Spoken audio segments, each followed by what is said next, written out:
Hello दोस्तों, welcome to study with Yogesh and Keshav. So आज इस वीडियो में डिस्कस करने वाले हैं 28 जून 2021 के करंट अफेयर्स। तो देखिए, सबसे पहले आप कॉपी और पेन लेके ज़रूर बैठें, बिकॉज जो भी हम डिस्कस करेंगे this is the most important questions जो कि आपके अपकमिंग जितने भी एग्जाम्स हैं, चाहे आप स्टेट के एग्जाम्स दे रहे हैं या फिर आप सेंटर का एग्जाम दे रहे हैं, चाहे आप बैंकिंग का एग्जाम दे रहे हैं, सबके लिए ये क्वेश्चन मोस्ट इंपॉर्टेंट रहेंगे और इनके चांसेस बहुत ज़्यादा है कि ये आपके करंट के सेक्शन में आपके एग्ज़ाम में हिट कर सकते हैं। ठीक है, तो चलते हैं वीडियो की ओर। देखिए, जो सबसे पहला क्वेश्चन है ये जीएस बेस्ड में एक क्वेश्चन है। इसका आंसर आप जल्द से जल्द मुझे देंगे, वीडियो के एंड में मैं इसका आंसर आपको दूंगा। The question is the distribution of powers between the centre and the states in the Indian constitution is based on the scheme provided in the. ये पूछ रहा है कि सेंटर और स्टेट के बीच में जो हमने पावर्स डिवाइड की थी ब्रिटिश टाइम पे, वो कौन से एक्ट में प्रोवाइड की थी। आपका पहला ऑप्शन है Morley Minto reforms 1909, Montagu Chelmsford act 1919, government of India act 1935 and Indian independence act 1947। सो आप अपना आंसर तैयार रखिए, वीडियो के एंड में मैं आपको इसका आंसर ज़रूर दूंगा। तो चलिए बढ़ते हैं करंट अफेयर्स की ओर। देखिए, सबसे पहला जो करंट अफेयर है आपका, that is the new type of ancient human discovered in Israel. The scientist have named the newly discovered lineage age. देखिए, ये पूछ रहा है कि अभी रिसेंटली एंशिएंट ह्यूमन डिस्कवर्ड किया गया, another type of human discovered किया गया है इन इजराइल, उसके फॉसिल्स वहाँ पे मिले हैं, तो उसका नाम क्या रखा गया है। उसका नाम, द ऑप्शन इज़ ए नेशेर रामला, गाज़ा, बेथलेहम या तेल मकदिदो। देखिए, इसका सही आंसर है नेशेर रामला। देखिए, ये जो प्रीवियसली अननोन एक एंशिएंट ह्यूमन है जो कि 1 लाख ईयर्स पुराना है, इसके अभी हमें फॉसिल्स मिले, अभी प्रॉपरली आइडेंटिफाई नहीं हुआ है। ये एक होमोटाइप है। ठीक है, हम जिस स्पीशीज से आते हैं वो होमो सैपियंस से आते हैं हम ह्यूमंस, उसी तरीके से ये एक होमोटाइप है, अनदर टाइप ऑफ ह्यूमंस है। तो इसका नाम नेशेर रामला कैसे रखा गया, क्योंकि ये एक आर्कियोलॉजिकल साइट है इजराइल में। ठीक है, उसी पे जहाँ पे ये फाउंड हुआ है वहीं से इसका नाम रख दिया गया है नेशेर रामला, तो इसको भूलिएगा नहीं। ठीक है, तो चलिए बढ़ते हैं नेक्स्ट क्वेश्चन की ओर। नेक्स्ट क्वेश्चन कह रहा है कि micro small and medium enterprises day कब ऑब्जर्व किया जाता है। 25 जून, 26 जून, 27 जून या 28 जून। द राइट आंसर इज 27 जून। देखिए, ये जो MSME जिसको बैकबोन कहते हैं किसी भी कंट्री की, ठीक है, इंडिया की बैकबोन जो है ये MSME ही है, माइक्रो स्मॉल मीडियम एंटरप्राइजेस। देखिए, ये जो MSME डे है ये 2017 से सेलिब्रेट किया जा रहा है बाय यूएन। यूएन ने क्यों सेलिब्रेट किया था? टू इम्प्लीमेंट द जितने भी हमारे इम्प्लीमेंट द SDG बोले तो सस्टेनेबल डेवलपमेंट गोल्स। देखो, सस्टेनेबल डेवलपमेंट गोल्स कब आए थे? 2015 में आए थे। और ये टोटल कितने गोल्स हैं? 17 गोल्स हैं जो यूएन ने कहा है कि हम कब तक, इसका टारगेट है 2015 से 2030। ये क्वेश्चन बहुत बारी एग्जामिनेशंस में पूछे गए हैं कि SDG गोल कितने हैं और वो टारगेट जो सेट किया गया है वो कहाँ से कब तक किया गया, या 15 ईयर्स का टारगेट है। तो इस टारगेट को पूरा करने के लिए MSME डे सेलिब्रेट किया गया है, बिकॉज ये हर कंट्री की एक तरीके से बैकबोन होती है। इसके लिए एक इंटरनेशनल सोसाइटी भी है, international society for small and medium enterprises. इसका हेडक्वार्टर जो है ये न्यू दिल्ली में है। हेडक्वार्टर जो है इसका वो न्यू दिल्ली में है। देखिए, हमारे देश में MSME जो एक्ट है, MSME एक्ट इंडिया में 2006 में आया था। ये आपने याद रखना है, जो भी चीज़ें मैं आपको साइड बाय साइड करवा रहा हूँ ये बहुत ज़्यादा इम्पॉर्टेंट है। और MSME जो यूनियन मिनिस्टर है हमारे में वो नितिन गडकरी हैं। नितिन गडकरी जो है वो MSME मिनिस्टर हैं, ट्रांसपोर्ट मिनिस्टर के साथ वो MSME मिनिस्टर भी हैं। सो 2021 का जो थीम है MSME डे का, वो प्लीज़ आप नोट डाउन कर लीजिए। उसका है MSME 2021 the key to an exclusive and sustainable recovery and sustainable recovery. ठीक है, तो ये आपका थीम है MSME 27 जून डे जो हमने सेलिब्रेट करते हैं 2021 का।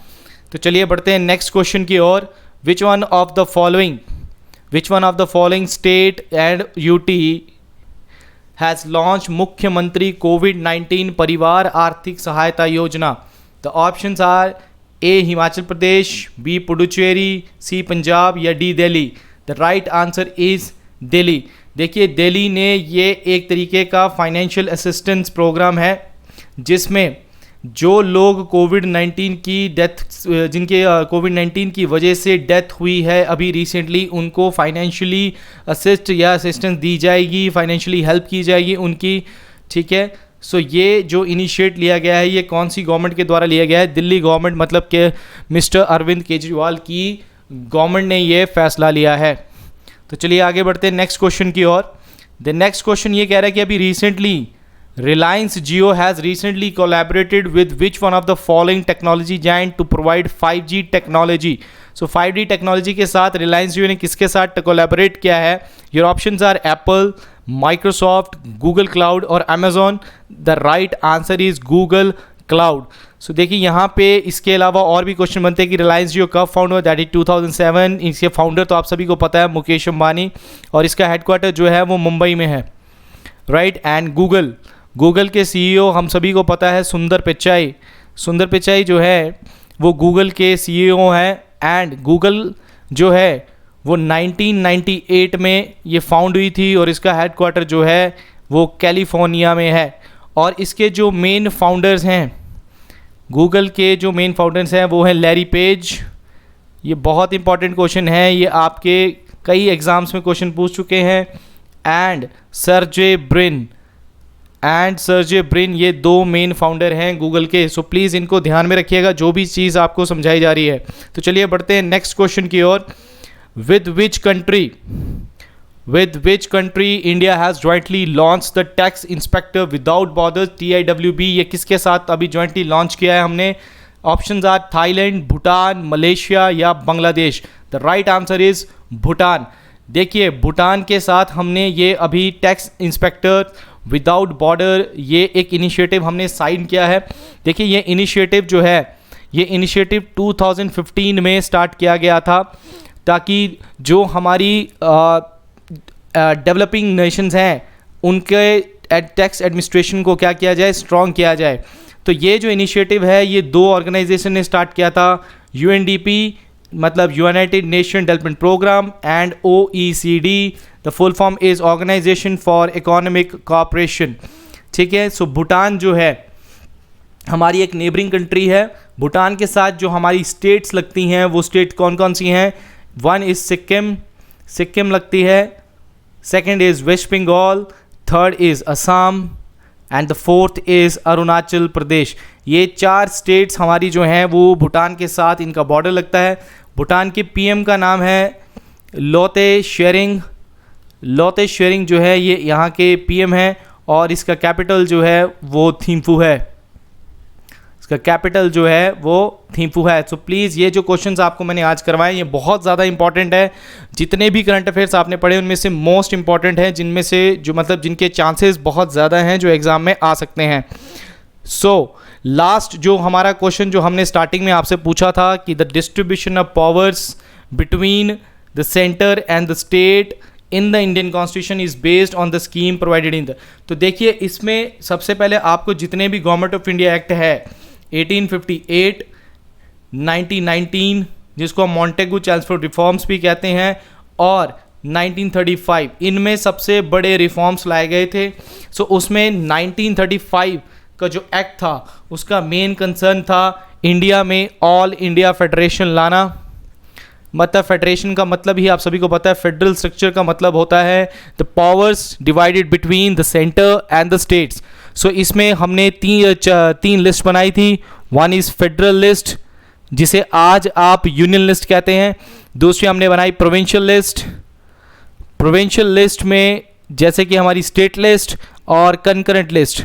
सो इसके थ्रू आज भी हमारे देश में जो पावर्स हैं वो डिवाइडेड है इन द 7th शेड्यूल में पावर्स डिवाइड की गई हैं by union list, state list and concurrent list. तो हमारे कॉन्स्टिट्यूशन में यूनियन गवर्नमेंट किस पे लॉ बना सकती है वो स्पेसिफाइड है, स्टेट गवर्नमेंट किस पे बना सकती हैं और दोनों किस में बना सकते हैं ये किस में रिटर्न है, 7th शेड्यूल। तो ये जो सेंटर्स के बिटवीन पावर्स को डिवाइड करने की स्कीम थी ये गवर्नमेंट ऑफ इंडिया एक्ट 1935 के अंडर लाई गई थी, जिसमें ब्रिटिशर्स के द्वारा एक ऑल इंडिया फेडरेशन लाने की कोशिश की गई। और 1935 का जो एक्ट है government of India 1935, this is the base of Indian constitution. कई सारी चीज़ें जो है इंडियन कॉन्स्टिट्यूशन की वो गवर्नमेंट ऑफ इंडिया एक्ट 1935 से ली गई है। सो आई होप आपको इस वीडियो से काफ़ी कुछ जानने को मिला होगा। इसी तरीके से नेक्स्ट वीडियोस में भी मिलते रहेंगे। तब तक के लिए thank you very much and all the best.